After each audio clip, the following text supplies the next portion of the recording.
Hello everyone welcome to my mini vlog.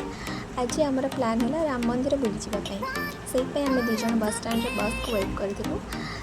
बस वाला आमको राम मंदिर छक छाड़ा बदल छाड़ीदेला सत्यनगर छक से आम चली चली राम मंदिर आसलु। से पहुँची बाहर जोता रखिलु। जोता रखा एंट्री कलु भीतर को।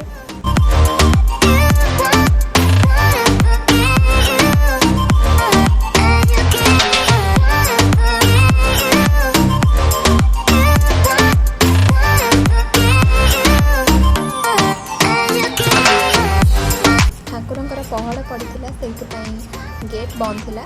किसी समय बुलाबुली कर सारा गेट खोलला 4:30 गेट खोलला। मंदिर दर्शन करी आमे पुणी बाहरी गलु इस्कन मंदिर।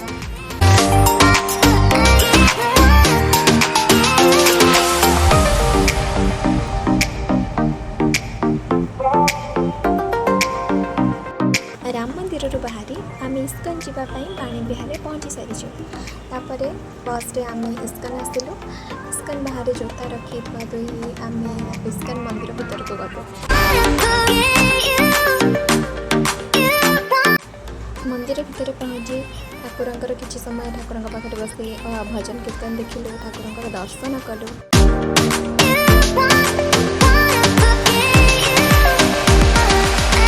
दर्शन कर सारा आम मंदिर बाहर को आसी किसी समय बुलाबुली कलु, किसी फोटो उठेलु, किसी वीडियो वगैरह भी आम बनईचु।